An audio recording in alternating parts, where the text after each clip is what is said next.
Hi guys, you've just had your heater delivered, you've just took it out of the box, you're excited, you want to get it running quickly. I'm going to show you how to.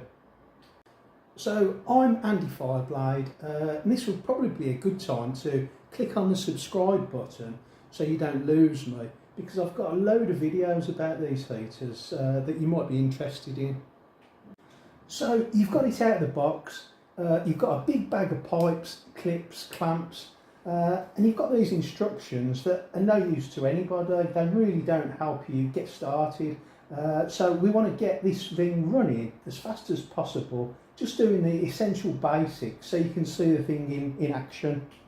So this is really quick start, guys. This is my quick start because I know how excited you are. You've just got a new machine, you want to see it running. We're going to get this running in a couple of minutes, don't worry. So first of all, you want to put some fuel in, just a couple of pints, diesel, kerosene, paraffin, whatever you've got, just a couple of pints, bang it in. You can play with other fuels later. So the next thing we need is a power supply. Now I've got this 12-volt car battery. I'm using this little piece of wire with a couple of crocodile clips to attach it to the machine.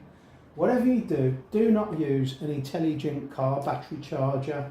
This will blow the little control module in the machine because it sends pulses of electricity out and it will blow your machine up. Okay, so I've just taken the cover of the machine off. You do so just by removing these four little clamps, and you have to just take the lid off the diesel tank so it goes past the hole in the cover there. And all we're doing now is we're quickly priming these pipes which go down to the burner from the pump, that's the pump there in the back of the machine. It's only a small thing, that's what you'll hear ticking away.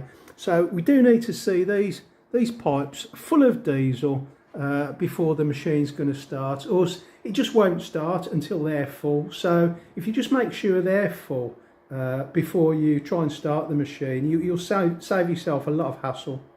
So with the machine turned on, press these two buttons together and then you'll hear the pump start ticking rapidly and you'll see the fuel go all the way around this clear pipe, right around the other side to the burner, and then the machine is fully primed. So just put that cover back on and we'll put the lid back on. So we're ready for the first initial startup, guys. I have to stress, at this point you've got to have the machine outside. There's going to be a load of smoke and it does get pretty fumey and uncomfortable, so you want it outside at this point. So upon pressing the start button, it probably takes about 30 seconds for the machine to start working. There's a little glow plug within the burner itself. That's got to warm up and get like red hot, and then you'll hear the pump start ticking, pumping the fuel through to the burner itself. So start off on a very low setting, 1 or 2, and then you'll feel the heat gradually start to come out of the blower itself. You're going to get some smoke.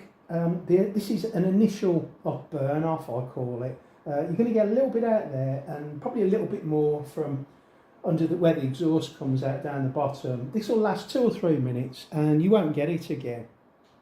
Then I would say run it for several minutes on quite a low setting, and I would see this as like running a new car engine in.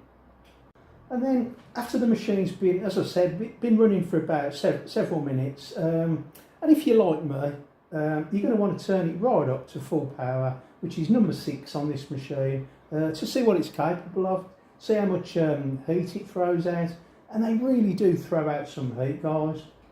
And I think it's quite scary when you turn it onto full blast for the first time. The pump starts ticking a lot faster, and the burner starts like building up like a jet engine, and I think it's quite scary to start with until you get used to it. I must admit, when I have my heater on in my workshop, I just have it on setting like 1 or 2 most of the time. I pretty much never have it on setting 6. So that was my very quick quick start guide. Now you can go and finish setting it up properly. So you need to just put your air filter on, get your exhaust routed out of the building and choose your power supply. Also, if you do want to take this control panel off, you can undo these two screws, mount this bracket on the wall and have that mounted on the wall somewhere. You can extend these wires. I think there's only 3 wires in there with some normal household cable, and that's quite nice to have that mounted on the wall. Okay, so I'll just show you the other machine which I've got set up in here and I'm using. I've just put a little piece of wood, it's not even an inch high, to raise the front of the machine to enable a little bit more gap for the exhaust to come out the side there. And as you can see, I've got an extension pipe just attached to the other one with a Jubilee clip, and that's going out the wall there. And then you can see the power supply is one of these little power supplies which is hooked up to the mains via a plug there. I'll put links to these in the description for you, and I'll show you the exhaust outside. Okay, so this is the exhaust outside of the garage. Obviously it's a wooden wall, and I've put a sand and cement mix with a metal pipe in the centre there, so it doesn't burn the wall. And there's the extension pipe with the little silencer on. But yeah, that's been a great little setup here in the garage, guys. Again, I'll put links to all the bits and bobs in the description. These 12-volt power supply, I think they're about 20 quid.